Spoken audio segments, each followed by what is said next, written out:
Hey, what's up, friends? Welcome to my channel! Today, we're diving into an incredible journey back in time, 300 years ago, to be exact, to uncover how the ancient city of Petra was carved into existence. So, buckle up, and let's travel through history together to explore this mind-blowing wonder! Petra, nestled in the desert of southern Jordan, is one of humanity's most jaw-dropping architectural feats.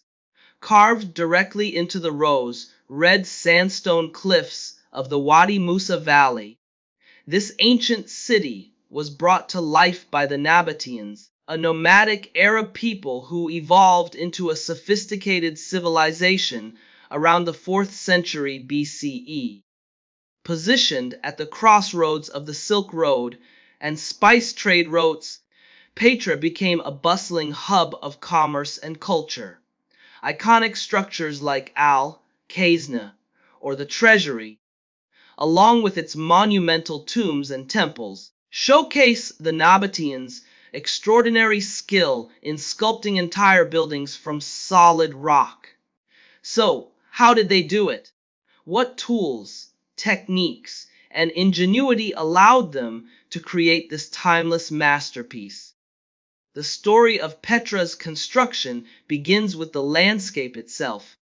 The city is cradled by towering sandstone cliffs, which are soft enough to carve yet durable enough to stand for millennia. The Nabateans cleverly used these natural formations to their advantage, sculpting directly into the rock to create both interiors and elaborate facades. Structures like Al-Khazna were carved from the top down, a method that ensured stability and minimized risks for workers.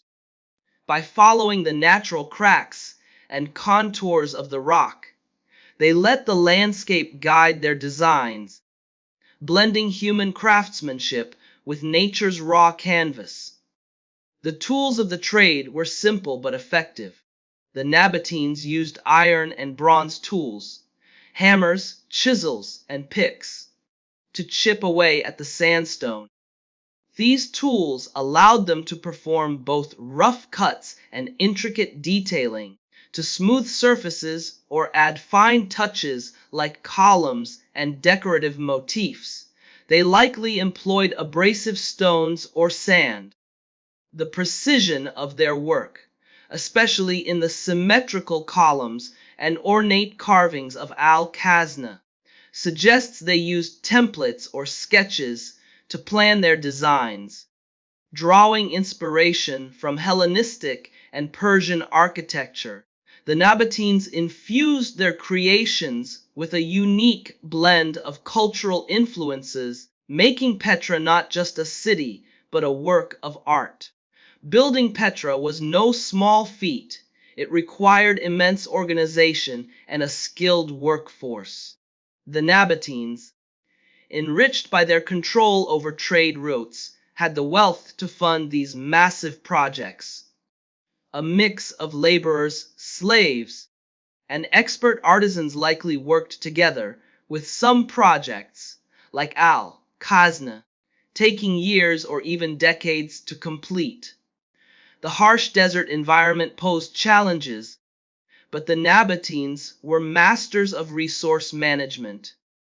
They engineered an advanced system of channels and cisterns to capture and store water, ensuring workers had the hydration needed to endure long hours in the arid climate. This water system also supported tool maintenance and site cleanup, keeping the workspace efficient. Many of Petra's structures served religious or political purposes. Al-Khazna, for instance, is believed to be a royal tomb or temple, designed to showcase the Nabateans' power and piety. Other buildings, like the theater or additional tombs, were crafted to honor the elite or their deities. The strategic placement of Al-Khazna, revealed dramatically at the end of the narrow Sick Canyon, was no accident. It was meant to awe visitors and traders, leaving a lasting impression of Nabatean grandeur. This blend of spiritual devotion and political showmanship drove the painstaking effort to carve these structures with such care. The carving process itself was a blend of brute force and finesse. Workers started with rough cuts to shape the basic structure, then refined their work to add intricate details. Natural imperfections in the rock, like cracks, were cleverly incorporated into the design, perhaps hidden within a decorative niche or column. The theater, built to seat thousands, took advantage of the natural slopes of the cliffs, showing how the Nabateans worked in harmony with their environment. Their ability to adapt to the rock's quirks while maintaining aesthetic perfection highlights their engineering prowess. The desert climate added another layer of complexity.